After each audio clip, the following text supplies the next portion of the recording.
Hello everyone, this is part 20 of What If Naruto Was the Perfect Shinobi, and I hope you guys enjoy this video and to like, to subscribe, to share, and check out the playlist, to see more comment down below.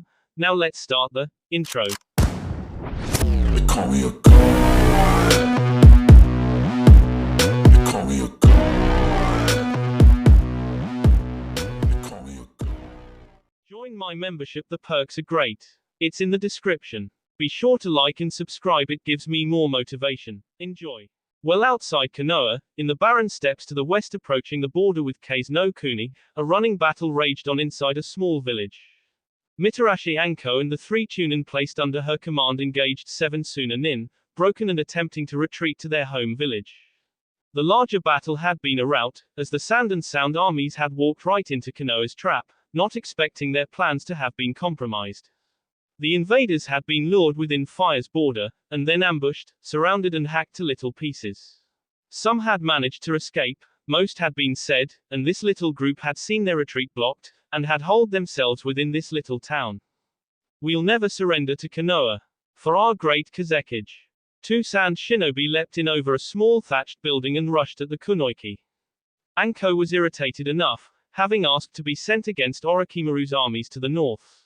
However, the Sandaime had insisted on placing her out west to help deal with the elite Sand troops, as she was ranked among the most skilled combat shinobi in the village, and Otonin were much less skilled in general than their Suna counterparts, as most were lower-level Nukanon mercenaries.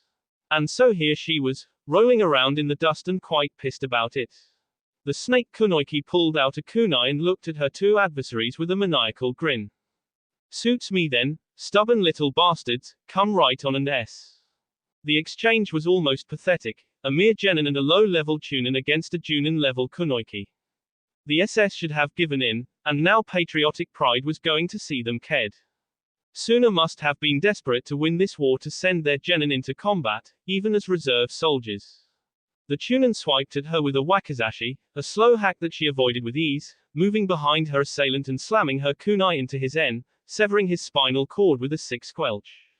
The man twitched a moment as Anko pulled the blade loose and whirled back around at rapid speed to S out the approaching genin's tea, splashing scrumptious hot blood all over Anko and painting her a rich crimson color, much to the snake woman's twisted delight. The brat should have been able to dodge, but her natural king intent halted him in his tracks.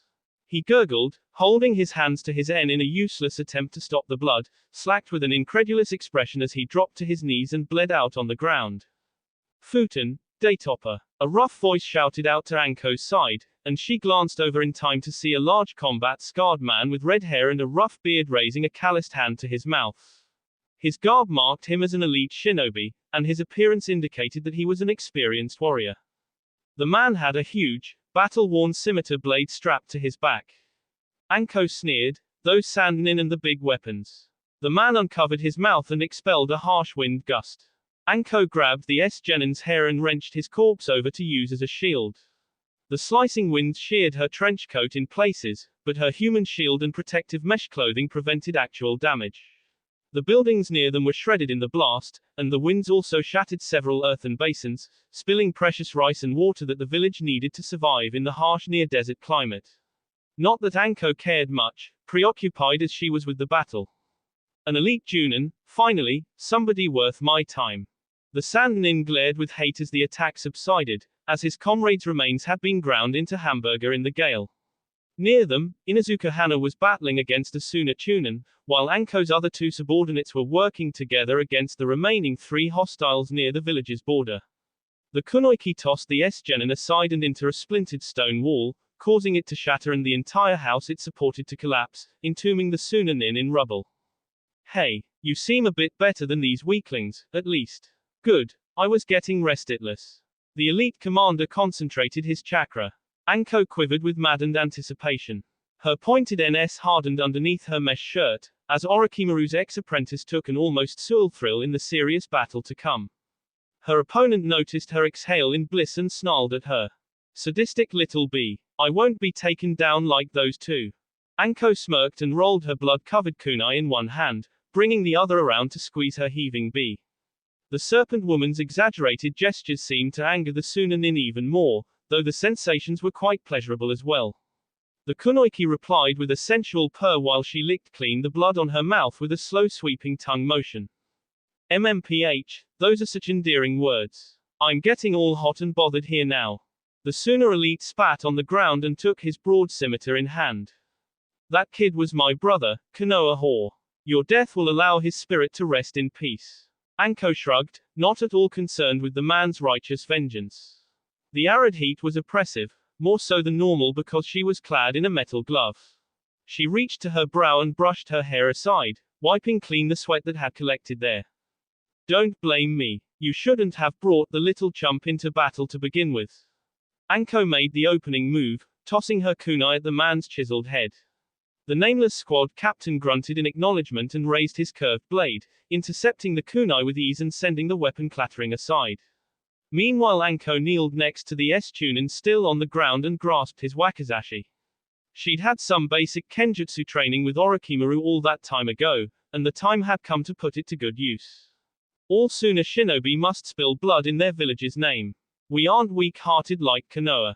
Anko was going to make a snide retort, but the man went on the attack. Anko blocked his opening swing with her shorter, thinner sword, but was pushed back a good distance. She had to leap to the side to avoid the next chop, and parried the next several strokes, raining sparks down around him as the two swords collided over and over. This is no good, I can't compete with his strength, and I'm not a dedicated sword user. The kunoichi wished she had Naruto's muscle as she sprang backwards to create some separation, landing on the rubble she had created earlier.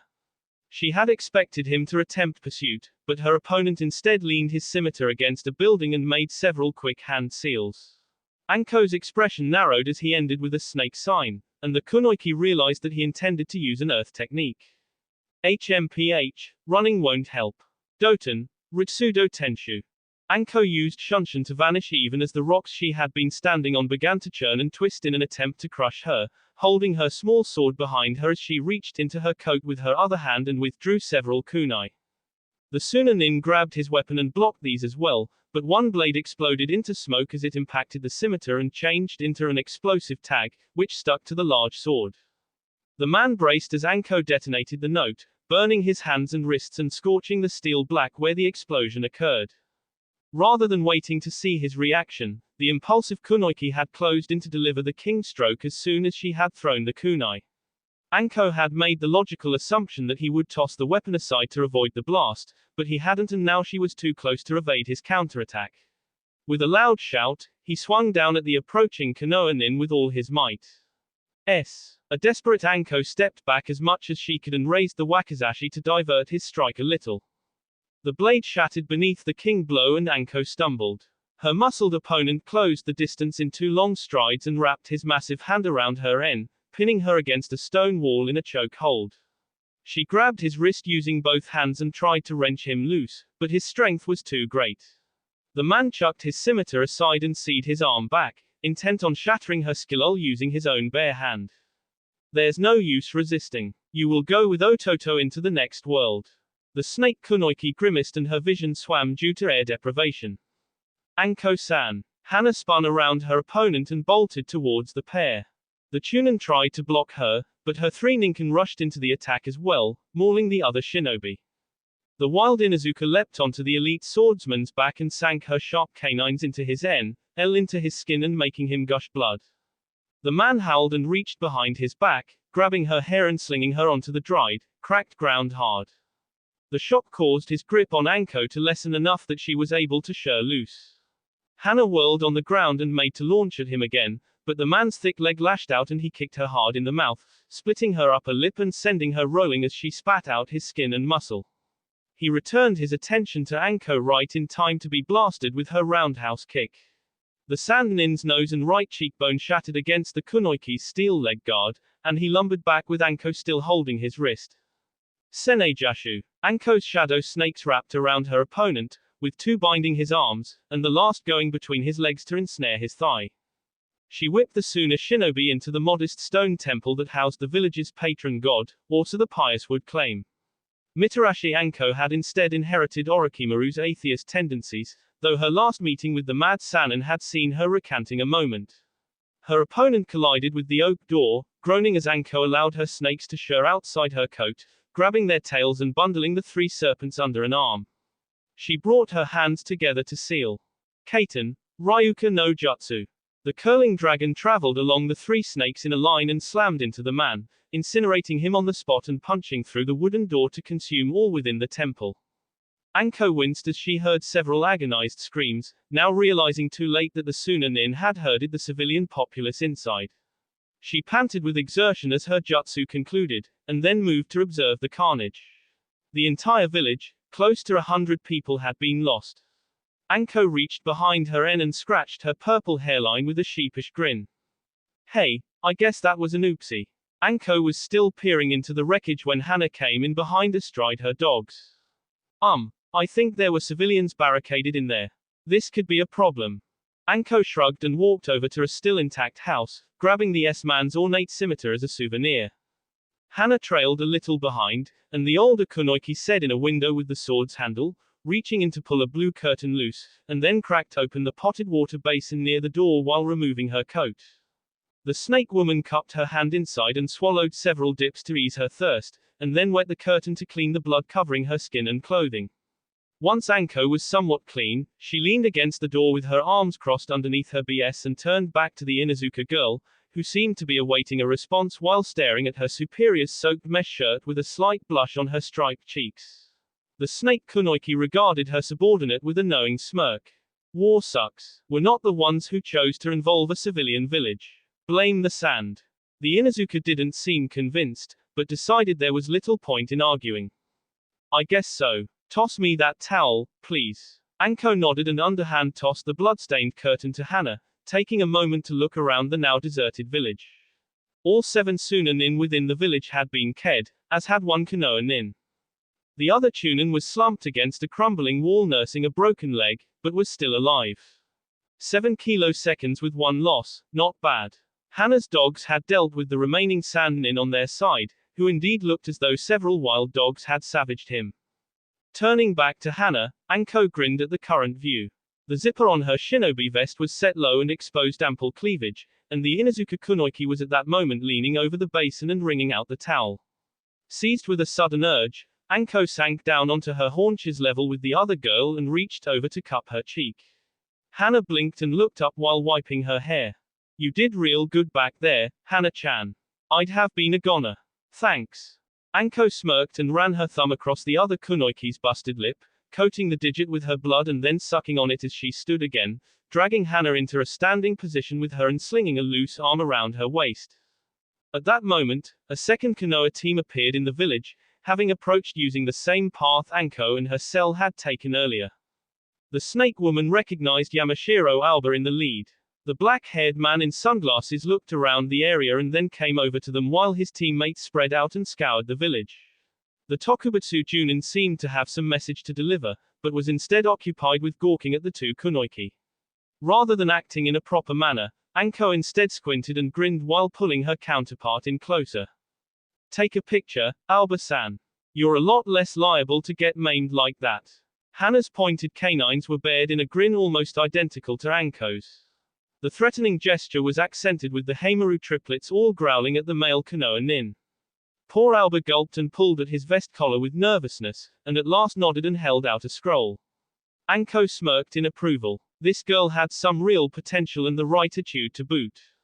Hi, I understand. I've come to deliver a message. Sandaime-sama has ordered all squads to return to the village at once. The battle is over. Anko released her hold on Hana, trailing a hand along her outer thigh as she separated.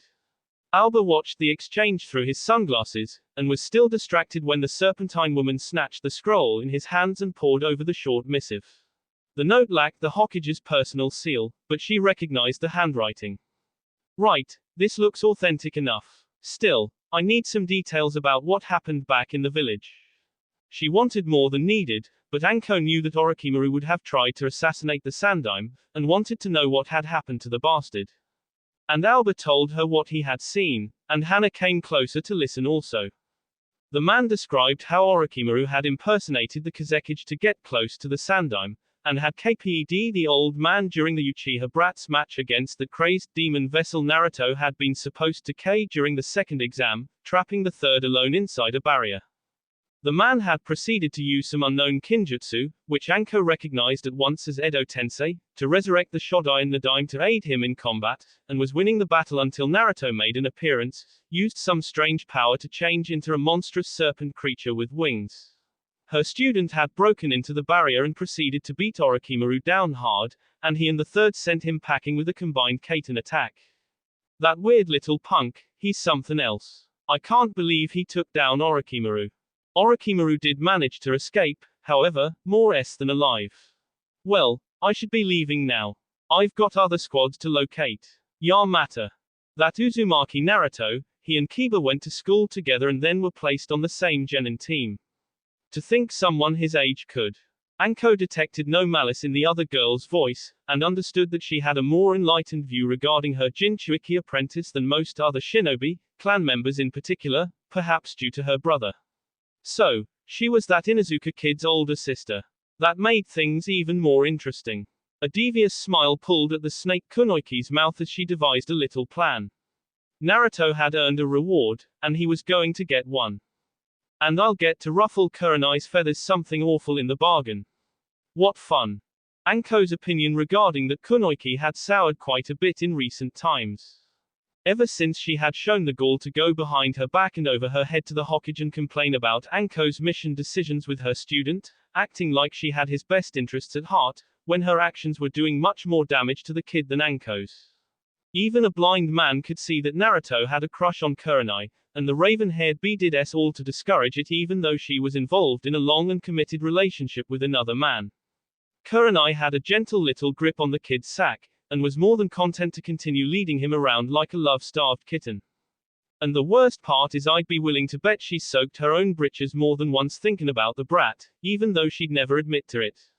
Anko shook her head, clearing the unwanted thoughts and images. She had never been a person to be bothered with excessive emotions, and raging at Kurenai would accomplish nothing. The other woman did seem to care about Naruto, but she still wasn't being honest with him, and it was going to hurt him a lot worse in the end, when the inevitable happened and he discovered her and Asuma. Once her little musing was over, she sauntered back over to the Inuzuka, placing an arm across her shoulders and pulling on her plaited hair. Yeah, it's kinda hard to swallow. But Naruto's no normal gaki. I should know. I've been working with him on the side. You'll see what I mean when we meet him. I've decided we're gonna go out and get ourselves hammered together when we get home. We'll drag him along with us and make him get the bill like a gentleman.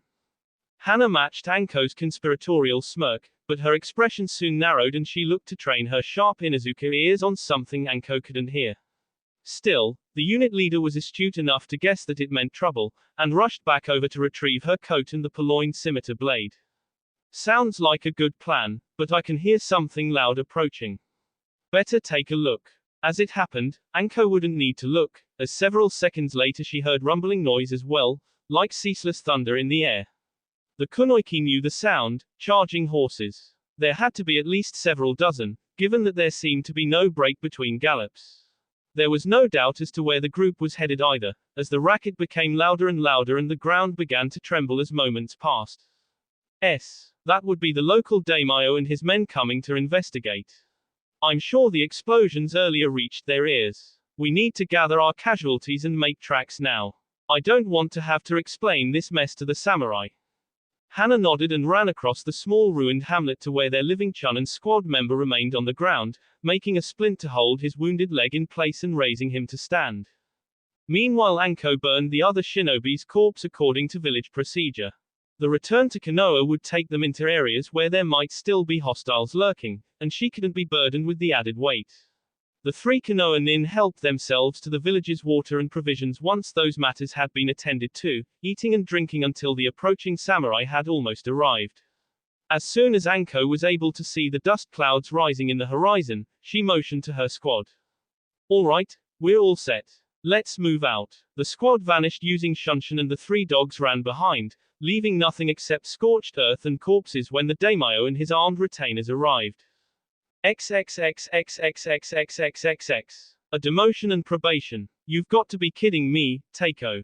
Naruto stared through his mask at his captain while the third watched on with an impassive expression.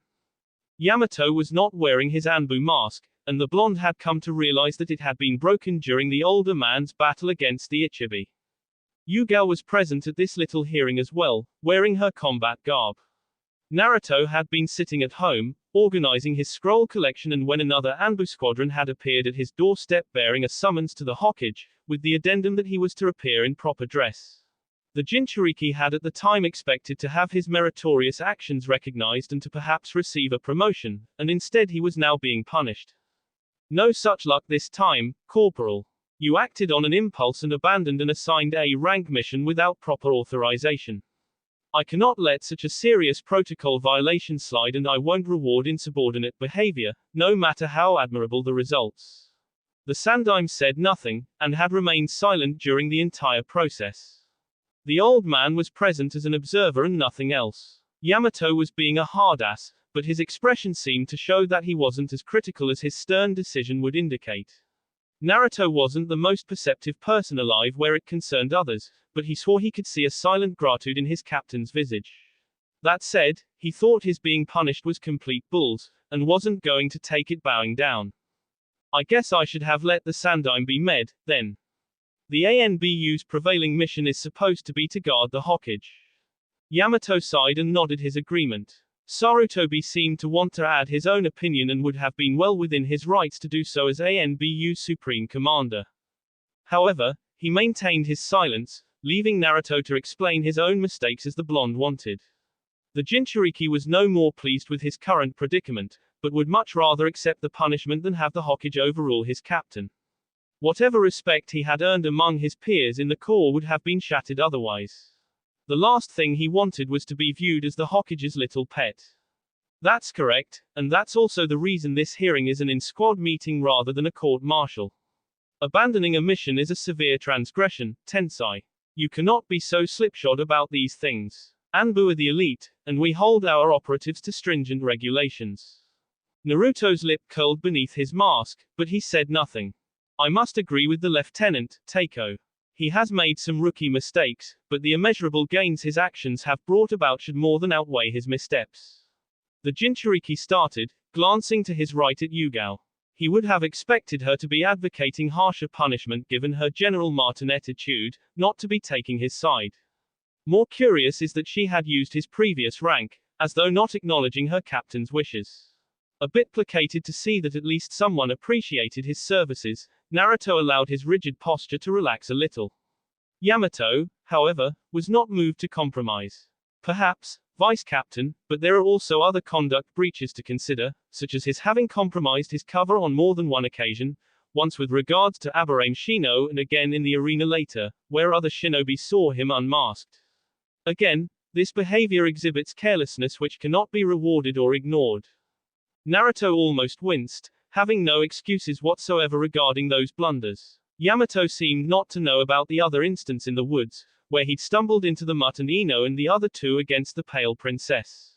Still, knowing well how much Yamanaka and Sakura were both inclined to gossip, there was no guarantee that Morsel wouldn't get loose as well, and the blonde elected to cut his losses and come clean knowing things could go much worse otherwise. There was also a third occasion. I crossed paths with the Genin squad that Hatake Kakashi sortie to retrieve Uchiha Sasuke and Shino while I was handling that Kimimaro. He would have cared them had I not gotten involved then, and I'd gotten the mask knocked loose earlier in the battle. Even thinking about that battle caused Naruto's hand to twitch towards the still healing puncture on his chest, bandaged and concealed beneath his white Anbu armor. All his other's battle wounds had since healed over, but the most severe one was being persistent in hanging around. You came clean, so I'm willing to overlook that one. You had little choice but to act, given the overall situation. I'll have a talk with their instructors. Sarutobi at last spoke, bringing an end to the hearing, and he looked at his protégé. This has gone on long enough, and the matter is closed. You were given leave. Rest and make sure those wounds get healed. Naruto nodded and bowed low to the ground, casting his lingering irritation towards his captain aside while addressing the Hokage. Hi, Hokage-sama. Having been dismissed, the demon container turned on his heel and exited the room without another word. Azuki Yugao likewise snapped out a crisp salute and made her withdrawal without waiting to be given permission. Rather than being angered with his skilled vice captain's insolence, Yamato looked to be amused as he showed a smile. She seems to have taken a shine to that kid. I never would have thought to see that. Yugao hasn't ever struck me as a nurturing person. Sarutobi was likewise humored with the scene and let out a chuckle. Don't ever underestimate a woman's maternal instincts, Tenzu. I'll keep that in mind, Hokage-sama. The Sandaime Hokage leveled an impassive stare on his most trusted retainer. You were a bit harsh on the lad. I can understand her irritation. For his sake, I said nothing and allowed procedure to run its course. Yamato walked around the third's ornate desk to gaze outside through his commander's large window, where the sun shined onto the Hokage monument, highlighting the visible crack in the Sandaime's carved image. You mentored the Sannin, Sarutobi-sama. You must know as well as I do that some lessons can't be imparted with a gentle hand. Sarutobi sighed and reached towards the place where he had used to store his pipe and smoking tobacco, making no attempt to counter the valid point. His aged visage contorted into an embittered scowl when he remembered that he had cast aside his one needed release, and the old man stood and walked to his window to stand alongside the captain. True, but I also don't want to see him turn into a king machine who thinks about nothing save his mission. His heart was in the right place, and I can't bear to see it squashed, not when he's now starting to comprehend what it means to be a Konoha nin. Yamato tugged at the metal zipper on his green shinobi vest. The veteran Anbu seemed to be unused to wearing regular shinobi clothing, but couldn't wear his black ops garb into public without his mask, lest he blow his own cover. That is the grim world we Anbu live in, Hokage-sama. Perhaps he should be reassigned elsewhere, then. I didn't want to punish him either, but to do otherwise would have instilled the notion that he has a green light to ignore his orders whenever he thinks he knows better than his superiors, and I can't have a loose cannon like that in the Corps. The Sandaime dismissed the idea at once with an emphatic hand gesture. No, that won't do. He's right where he belongs. You mustn't be too quick to shelve him now, Tenzu. He'll work twice as hard to correct whatever issues he has. I expected no less. And on that note, perhaps I should return this. Tenzu reached into the scroll compartment on his vest and withdrew a certain item. Sarutobi nodded his understanding and accepted the Yondaime's scroll, which he had given to his most able subordinate to hold onto in case the worst had happened. I ought to apologize about that. The fourth Hokage's testament isn't a burden I had the right to pass on to another, no matter what the circumstances. Yamato shrugged and crossed his arms while leaning against the wall. Plans within plans, Hokage-sama. You were correct to make contingencies, no need to be concerned.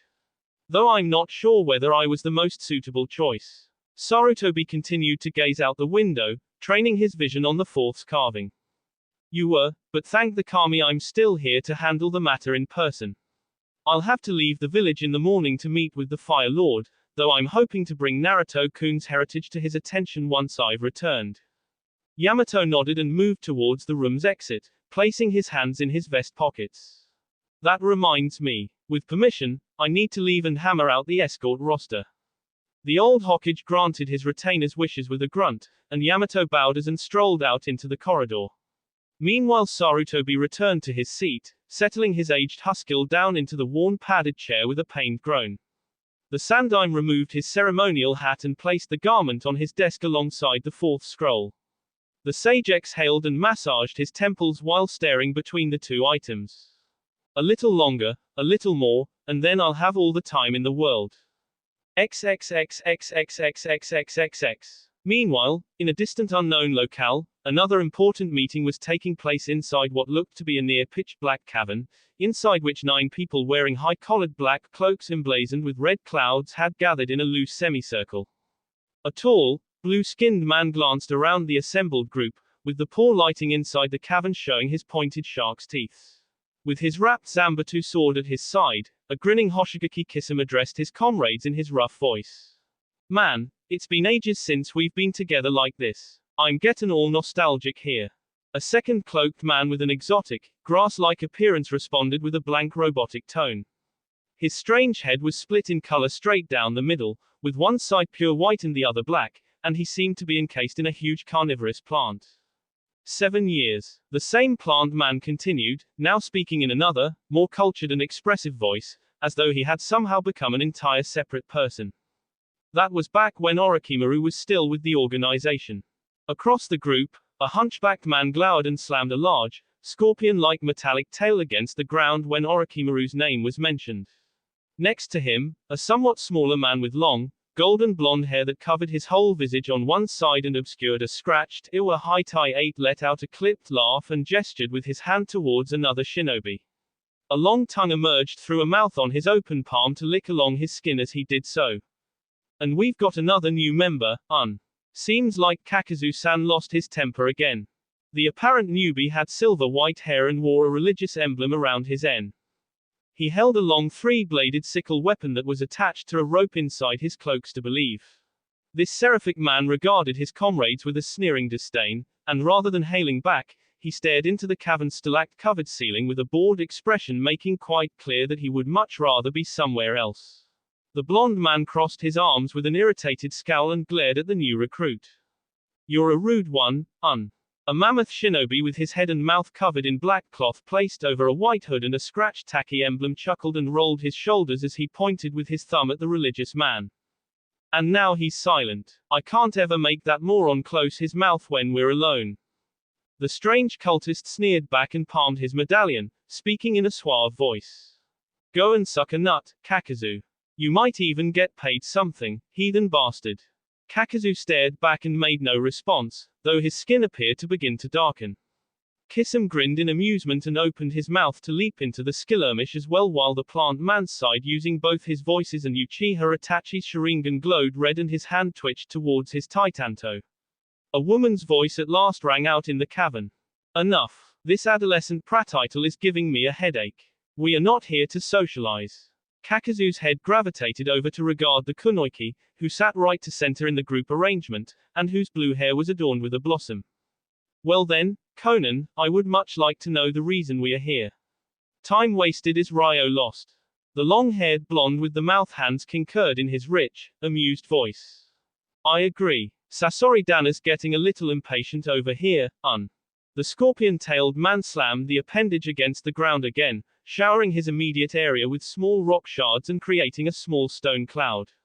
His low growl was almost imperceptible behind the ragged bandana covering his mouth. "Indeed so. There's nothing I hate more than having to wait." At last the man in the center position spoke out in a voice laced with power and conviction, exuding a presence lethal enough to cow the other 8 notorious criminals into obedience. The spiked auburn-haired missing nin's strange, multicolored gaze swiveled among his conspirators and commanded their undivided attention, to which all acquiesced save the newest member, who was too conceited to know better. Cloaked in shadows, the man's dim silhouette looked all too similar to one Uzumaki Naruto. "We are assembled because the time has come to advance Akatsuki's master plan into the next phase." An emotionless voice questioned the Akatsuki's apparent leader. "Then we are to begin capturing the Biju." The leader turned to regard Uchiha Itachi, who had at last broken his stoic silence. "Correct. We will make our opening move against Konohagakure no Sato, where we now know the 2 Jinchuriki are located. Zetsu-san will elaborate." The plant man inclined his head and spoke in his white voice, detailing what he had learned while hiding in Konoha's lush woods during the invasion unbeknownst to either power in the battle. "Konoha has captured the Ichibi. Orochimaru's planned invasion ended in total loss." Kisame laughed and raised Samehada, placing the bandaged sword down in his lap. "Itachi-san's little scheme seems to have worked like a charm, then." Zetsu shook his jewel-colored head in apparent disagreement with the shark-like shinobi. "The plan worked too well. We had hoped that advance warning would have allowed Konoha to break even with the combined Oto and Suna raiders." The leader continued in the same thread as his green-haired subordinate. "However, the invasion instead ended in a complete Konoha rout, to our disadvantage." Kakazu cracked his knuckles and groused in an irritated tone, to which his partner leered. "HMPH, Orochimaru, even his accidents proved to be a thorn in our side." Zetsu nodded to the large Falls Nin and continued his report. "He has done worse than that. Orochimaru has branded Uzumaki Naruto with his Juin." The Kusa missing nin paused a moment and then continued in his black voice. "The Nine Tails vessel is now several times stronger than anticipated. This news caused some concern among the ranks, at least with the more cautious members." Sasori's growling voice rose in volume, and while still not loud, was noticeable to his comrades in the spacious cavern. The hunched man's metallic tail rose into the air like a cobra preparing to strike. We should have beheaded that meddlesome serpent a long time ago. The blonde scooted over to create some space between him and the angered Sasori, and came close to colliding with Itachi. The Iwanukanen met the Uchiha genius's expressionless stare with his own heated scowl, shaking his head and whipping his gaze back toward the remaining Akatsuki. Time is working against us, Konoha is liable to execute the Ichibi soon. The leader nodded his tacit approval, and continued in the same vein. The Nine Tails seems to be the more worrisome issue. According to latest reports, he overwhelmed and almost killed Orochimaru in combat during the Konoha invasion. That news resonated like an explosion. Even those members who had not been in Akatsuki at the same time as Orochimaru knew who he was. No one panicked, to be sure, but more than one member took on a pensive expression. Several moments passed in contemplative silence, and Kisame at last shook his head in the negative. That's hard to believe. Uzumaki's a tough little prick, sure, but he wasn't even able to bring down that punk Zabuza 6 months ago. Uchiha Itachi glanced over and added his concurrence with his partner's opinion. I agree with Kisame, such enormous improvement in such a short time is improbable. Sasori lowered his tail as he calmed down to a roar and threw in his own comment. But not impossible, the odds all hinge on how the Biju seal has interacted with the Juin. And besides, the usual rules don't extend to demon containers. Konan, the lone Akatsuki kunoichi sitting to the leader's right, ended the argument. The reports do not lie. However he managed it aside, the raw truth remains that the Jinchuriki engaged our ex-associate and came out the winner. The leader's voice rang out again drawing all attention to the central Akatsuki. Thus, we must apprehend Uzumaki now, lest he grow to become a legitimate menace to Akatsuki. Orochimaru must also be served a harsh lesson. He is in critical condition now owing to the Nine Tails, and the time is ideal to remove him. His tampering with the Biju is an open challenge that we will not ignore. Akasuna no Sasori stood and slammed his tail into the earth, staring hard at the leader. Allow me to punish Orochimaru, leader. I swore long ago that I would kill him. The auburn-haired missing nin's response was immediate and harsh. You will not go, Sasori. Your skills are needed elsewhere. Kakazu and Hiden concede to Orochimaru. You and Deidara will make contact with Itachi and Kisame and work together to pursue Akatsuki's interests in Konoha. With orders at last given, the involved parties all had their reactions. The silver-haired cultist Hiden looked between Kakazu and the leader with a sneer, while Kakazu's entire expression was alive with greed, salivating over the chance to cash in on the single most wanted shinobi on the continent, and thus claim the ultimate prize. Sasori glared at the leader a moment and sat back down, while Deidara sent the same reviling look towards Itachi. Neither Akatsuki seemed all too pleased with their assignment. Hoshigaki Kisame was wearing his usual predator's grin while stroking a rough hand along Samehada's length, pleased enough to be able to waltz into a shinobi village and some skills. Itachi remained expressionless and looked to the leader with a comment. That seems like overwork. We've never sent 2 squads on the same assignment. Rather than the leader, Zetsu was the one to respond. We have no other choice. No single pair would be able to succeed right now. Konoha is resilient and their morale is high, and we have 2 Jinchuriki to capture. The Kusanin's mechanical, black, voice answered the unspoken next question. This mission cannot wait. As Deidara said, the Ichibi will last no longer than his interrogation. We must take extreme measures to ensure success. Once the matter had been settled, the leader stood and addressed his comrades. You have received orders. I am expecting results, gentlemen. Failure is not an option. Taking the comment as their dismissal, the Akatsuki members began to shimmer into nothingness, holographic images vanishing as the cloaked shinobi returned to their real locations scattered about the continent. First was Hiden, then Sasori. Itachi and Kisame vanished in unison, Kakazu trailing behind an instant later. Deidara bowed and took his leave, and Zetsu was the last to go. The leader and Konan remained behind, the sole members not having used the astral transmission jutsu. I don't like this scenario at all, Pain. We've never had to be so reckless in the past. The mission will succeed, it must. Without all 9 Biju our plans are ruined. Pain made a hand seal and the gloom in the cavern began to subside, brightening the entire area to reveal a gigantic humanoid statue in the area behind where the Akatsuki had met. The Hell King remained silent, awaiting the monsters to be sealed within. XXXXXXXXXX. The sun was now setting in Konoha as Naruto stalked along the streets wearing his usual, village scowl. At least, it had been normal at one point, but now the expression seemed rather alien, and maintaining the look took a little concentration where it had been instinctive several months prior. The exchange in the Hokage Tower was weighing on his mind, as he came to terms with how, slipshod, as Teiko had said, he had been. The Jinchuriki still believed that his being knocked down a rank was ludicrous, however. HMPH. I told you so, Gaki. You will never gain the respect you deserve in this village. A civilian shopkeeper sweeping the pavement outside his store gave a warm smile and nodded as the blonde passed him. I wonder. Naruto almost whirled back around to check and see whether he'd been placed under a genjutsu, but chose not to and continued on. Further on down the road, two women holding some inane conversation paled and walked into a house on his approach, while seeming to pretend to be circumspect about it. That was how things had become ever since Naruto's showdown with Orochimaru and his having saved the Hokage. Some people in the village had started treating him with respect and seemed to view him as a hero. Others saw the incredible powers he had wielded as his Biju persona beginning to show, and held him in even greater terror than ever.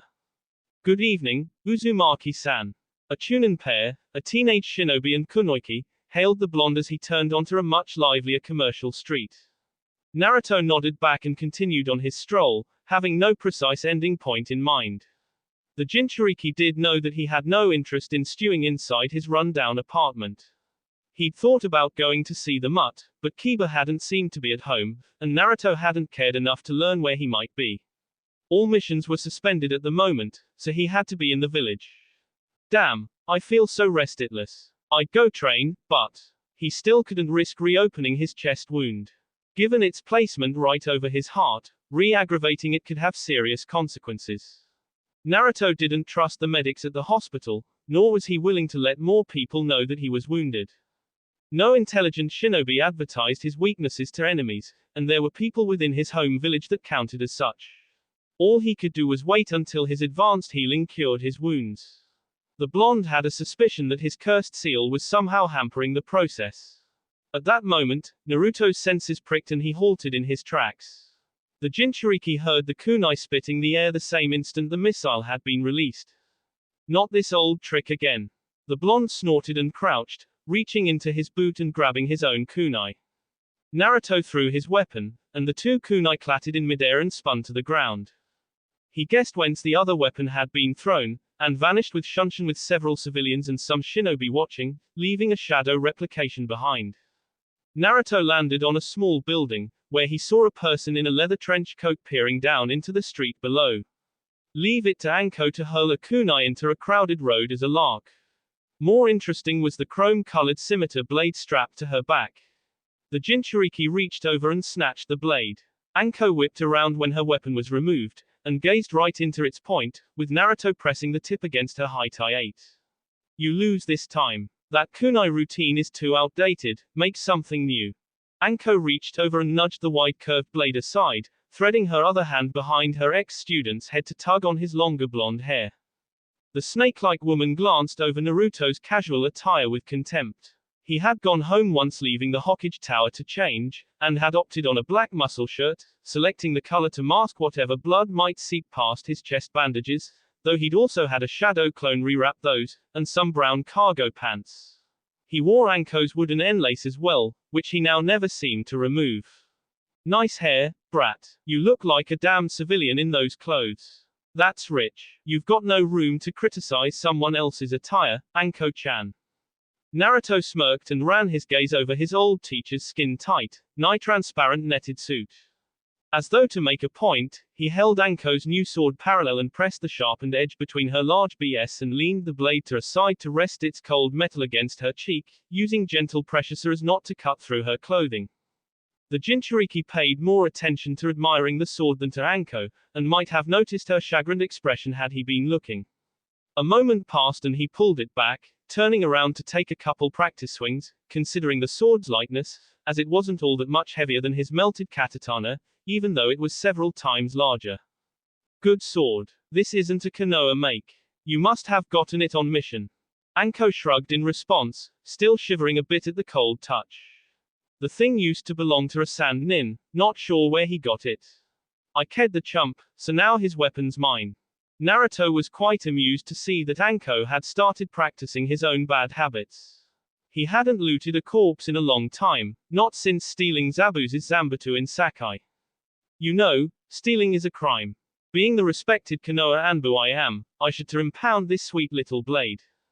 The blonde tossed the curved weapon in the air and then caught it at the point, handing Anko the handle even as he made the remark. The snake kunoichi grabbed her prize and stored it inside a scroll, placing it within her trademark coat. Keeping her hold on his hair, she pulled him along towards the brick building's side, leaving him with little choice but to go along or imitate the Sandaim's look. Though he respected the Hokage more than words could express, Naruto was in no rush to mirror Sarutobi's baldness. Come on brat, I want us to hit the bar while there's still somewhere to sit.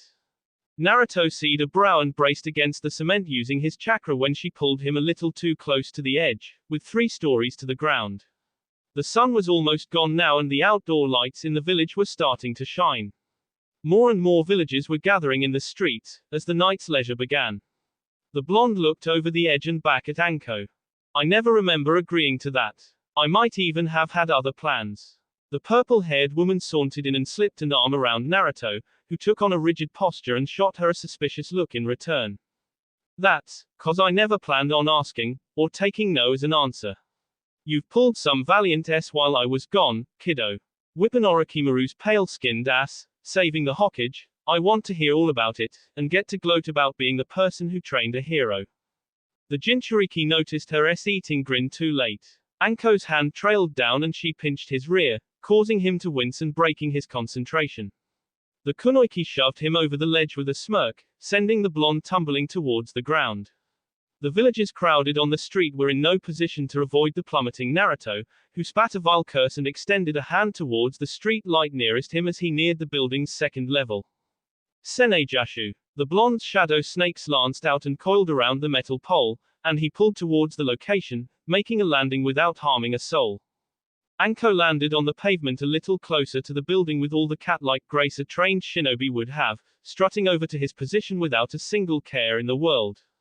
Those people who had seen the whole exchange and been placed at risk glared at the kunoichi, but said nothing owing to her reputation, and the shinobi knew even better than to cross her to begin with as well. Naruto's glower was no less intense, and he wasn't so willing to be scared. You are a madwoman, in case I haven't said so in long enough. Mitarashi Anko had heard such things countless times, and wasn't the least bit bothered. Yeah, whatever, let's get a move on.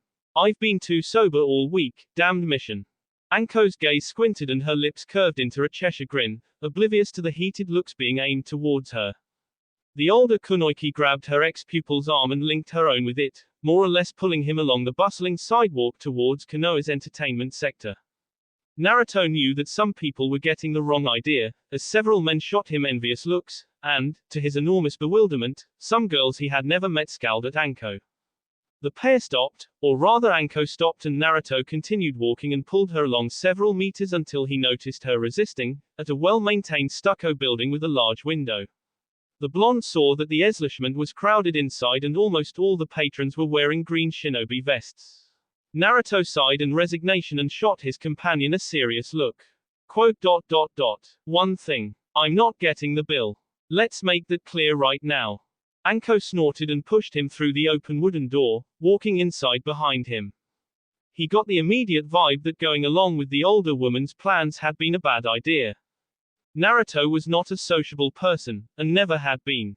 The most public habit he practiced on a volunteer basis was eating at Ichiraku's, and a small ramen place was nothing near the same experience as this.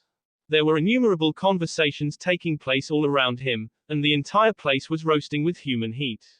Naruto began to perspire almost at once, causing his chest wound to tingle, and had to shove down the instinctive urge to scratch. This place is packed. Guess it's to be expected. We crushed 2 villages at once.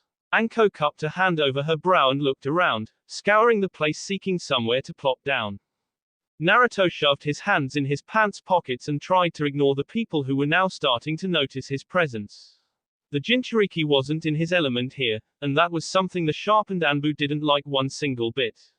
And the place reeked like booze, something his sharpened nose wasn't appreciating. Naruto was no Inuzuka, but his bestial tenant allowed him somewhat enhanced senses relative to normal humans. We could go somewhere else. I'm not in the mood to get said to begin with. More like he wasn't in the mood to be around an intoxicated Anko. She was quite hard enough to cope with sober. Naruto wasn't certain he even could get blitzed like a normal person. Anko was less than pleased with his muttered comment and general reluctance to hang around, and rapped him behind the head with a sharp smack. Don't be a stick in the mud. You're the reason we're all celebrating success tonight and not grieving our Hokage. There's nothing wrong with living a little. Naruto opened his mouth to argue back, almost shocked into submission, but said nothing as another girl stumbled near Anko, almost colliding with the woman. He took a good look at her, and blinked at the sight. Her chocolate brown hair, though long and straight rather than rough and untamed like Kiba's, and telltale red markings on her cheeks labeled her as an Inuzuka. Naruto's initial thought was that the mutt was acting like a hot girl under an illusion to prank him, but stopped short on a second glance, tilting his spiked blonde head in puzzlement. Kiba's henge skills were nowhere near good enough to trick him, and the chauvinistic Inuzuka would sooner commit seppuku than ever pretend to be a woman. Oh, Anko-san, I was beginning to think y'all weren't gonna show. I saved seats.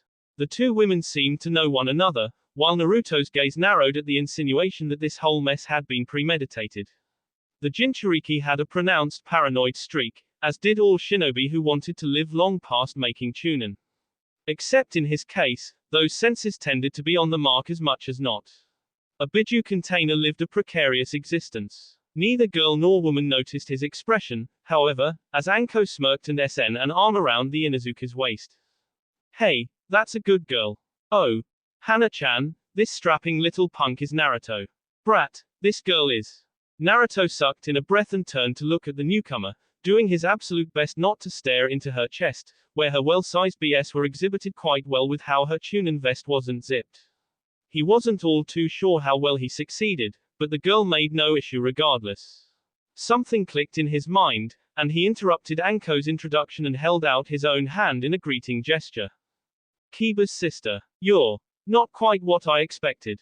Inuzuka Hana took her little brother's ex-teammate's hand with a bestial smile, showing her pure white canines. No surprise there. I mean, I know I'm not some pockmarked kennel bee with one leg missing. I'll take the surprise as a compliment. The blonde arched a brow, meeting the girl's challenging gaze with practiced ease. Naruto was indeed quite clueless about the comment's meaning, racking his brain to ponder what the hell the mutt's somehow attractive sister was on about. A long moment later his mind returned to that D-rank chore mission at the village pound almost 8 months earlier, where he'd made a comment similar to what she'd parroted back to him. With a mental snort, he realized that Kiba hadn't been blowing smoke about reporting it back to her. At the time, Naruto hadn't believed that the mutt had an actual sibling. Whatever that was supposed to mean, I'm quite sure I don't get it. Anko snickered while Hana turned her back to the tactless blonde. The constant chatter inside the tavern was making Naruto's head pound. I have no doubts. You can get me a beer and we'll call it even. Kiba's sister, and that concept was something the Jinchuriki would still have a hard time swallowing, began stalking towards a table near the large room's center. Naruto was quite unable to resist staring this time, now at her attractive backside that those tight little spandex shorts were doing nothing to conceal. Anko walked alongside Hana and Naruto took the rear guard position. The three sat in hard wooden seats that the blonde knew would make his ass numb soon enough. There were several clear glass mugs near Hana's position that had a white, spit-like substance collected along the sides. As soon as a serving girl wearing a purple kimono came close enough, Anko slammed her palm hard onto the table and shouted out her order loud enough to be heard over all the other conversation in the tavern. Dango, sake, bring, hotten, keep, both coming, till I tell otherwise. Naruto gaped at her, torn between amusement and disgust. Sheesh, she talks like she's already half-bagged. I'm surprised you were here earlier than us. You said you had things to do. Anko turned her attention to Hana once the serving girl had gone back into the kitchens to retrieve her order. I'll check back in at the hospital tomorrow. I don't think I'm gonna want to go to work in the morning. Naruto took the waiting period to glance around the establishment while the two women made small chatter. The interior was solid cedar, well polished with a sweet scent that mixed with the alcohol in the air. Countless Shinobi team photographs adorned the walls. Naruto spotted Sarutobi-sama and the Sannin in one central picture, the Yondaime Hokage and a much smaller Hatake Kakashi in another. Perhaps even his own parents were in this room somewhere, not that he would have recognized them. He had been born in Konoha, that much he knew, so it stood to reason that his parents had lived in Konoha as well. So stupid, thinking about the past won't accomplish anything. Whoever they were, my parents have been a long time. You seem to be thinking about something important there. Naruto blinked and glanced at the Inuzuka girl, again avoiding her chest. The sake and dango had arrived while he mused, and Anko was now quite preoccupied with shoveling both down her gullet. Hana meanwhile had another glass containing some strange golden brown brew the Jinchuriki had never seen.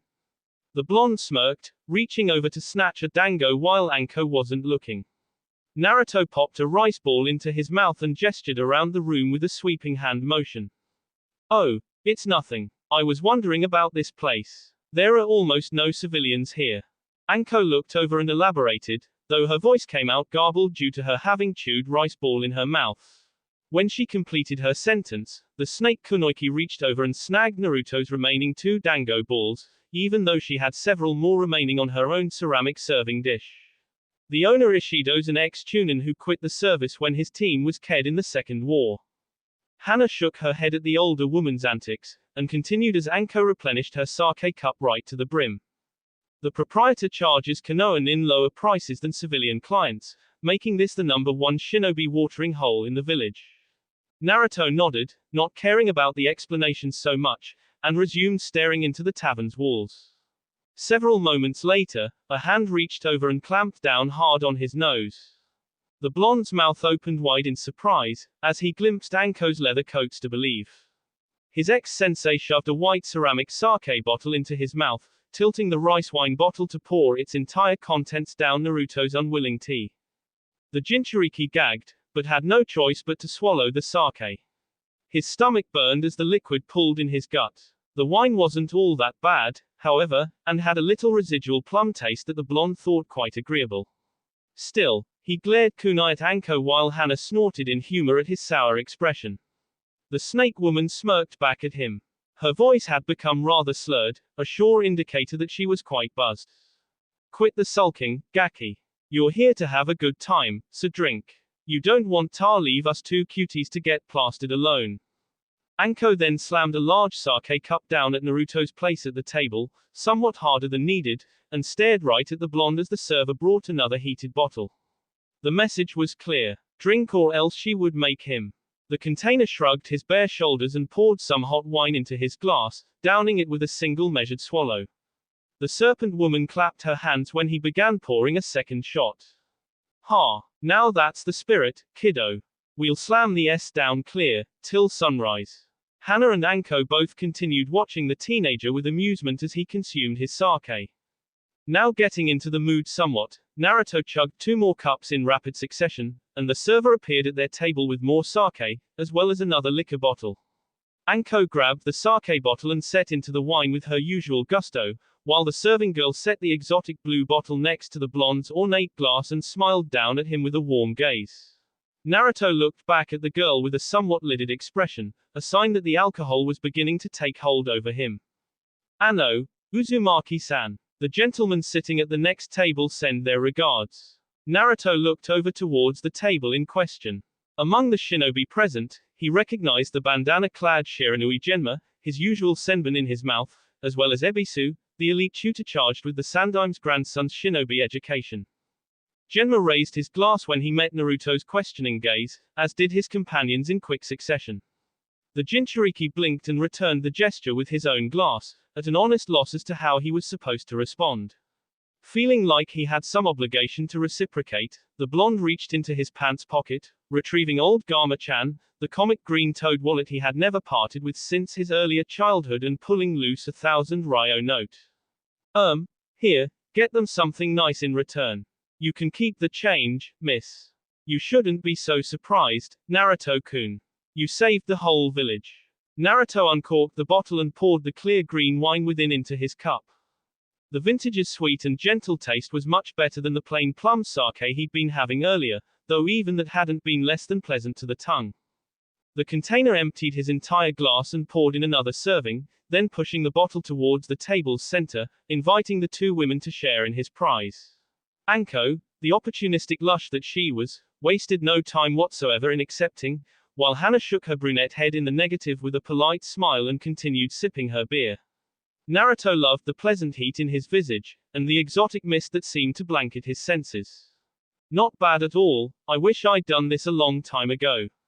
Several hours passed, as the two women became more and more plastered while Naruto seemed unable to get over the hump, and the three made casual conversation that became less coherent as the time passed.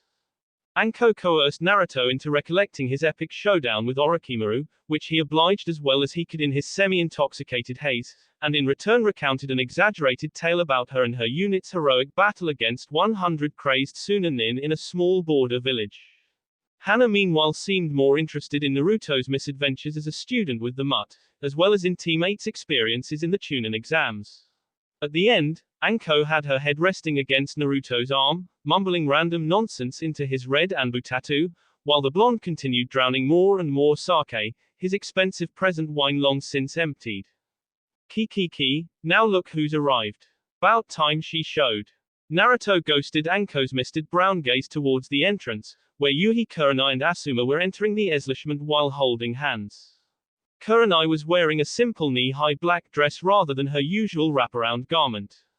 Crimson orbs opened wide in shock when she swept along the tables seeking a place to sit in the crowded room, and locked surprised gazes with her spiked-haired ex-student.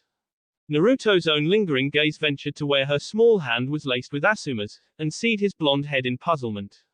Kurenai looked aside with blushing cheeks, causing Naruto to chuckle. He guessed that he was supposed to be hurt or something at catching his ideal woman on the town with another man, but there was nothing. The Jinchuriki couldn't have cared less. Kurenai-san sure seems agitated about something. I guess I wasn't supposed to be here. Naruto took a cold dango skillua and chewed on the rice balls while glancing at the wall. Who? She wants to. Anko tried to whisper something or other into his ear, but lost control over her words in mid-sentence. The inebriated serpent Kunoichi's lips trailed across his ear and came to a resting position on his en, coating his blackened juan in both wine-scented saliva and residual sweet rice paste. Anko rolled her head over with a mocking smile, locking her smug expression onto Kurenai, who was seated across the room alongside Asuma and having a conversation with the bearded shinobi. The genjutsu mistress appeared not to notice, but it was obvious to a skilled observer that she had. Ugh, my butt's falling asleep again. Time to stand up. Naruto groused in his mind and grabbed Anko's pineapple hair in a gentle hold, placing her head onto the table. The Jinchuriki had remained seated all night long, but the numbness in his posterior was becoming too much, and he stood in order to massage his lower cheeks. This turned out to be a huge mistake, as the act brought all the alcohol lingering in his stomach rushing to his head.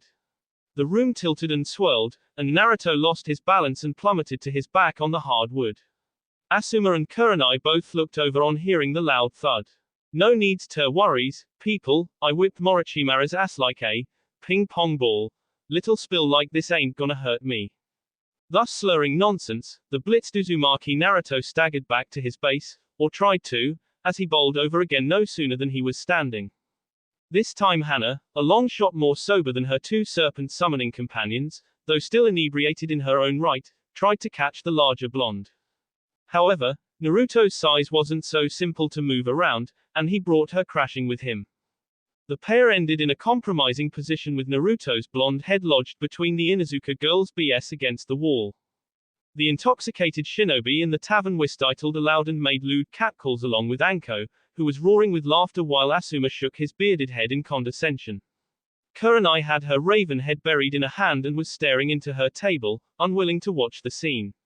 Hana pushed Naruto loose with a scarlet blush, but the predator's grin on her mouth indicated that she wasn't mad about the accident. You've had about enough tonight, I think. Come on, we're leaving. Anko shot the other girl a strange look, to which she nodded in response. The snake Kunoichi's victorious smirk would have made one think that she had bested Orochimaru in combat. The purple-haired woman palmed Naruto's wallet and counted out several large bills, more than enough to cover the night's expenses, and sauntered over to stand alongside the other two. Naruto had recovered his bearings enough to stagger under his own power now, and the three made towards the exit, though Hana held his hand to make certain. Anko attached to his other side, and let her hand trail against his butt as she passed Kurenai's table, making her intentions clear to the crimson-gazed woman. The illusionist's burning glare bored hard into the snake woman's retreating back until the exit closed behind her. Well, I had a good time. We'll have to do this again. Perhaps. The world seemed to tilt on its axis time and again as Naruto stumbled towards his home complex, allowing the two women to lead him along. The hike didn't take long, as Konoha's residential sector was close to Ishido's and the streets were much less crowded in the morning hours, though the Jinchuriki couldn't ever recall needing so long to climb the stairs. When the container at last arrived at their ending point and Anko unlocked the place, he looked around and noticed that the view seemed odd. The overall decor was much better also. The place looked nice and livable as opposed to Naruto's slum cesspool. Even in his intoxicated state, the blonde was able to mold one coherent observation. Wait a second, this isn't my apartment building. What in the living F? Three hands grabbed onto the Jinchuriki and pulled him into the apartment, and the metal door slammed shut and locked behind him. That will be all for this video. Be sure to like, subscribe, share, and comment down below for more videos. Goodbye.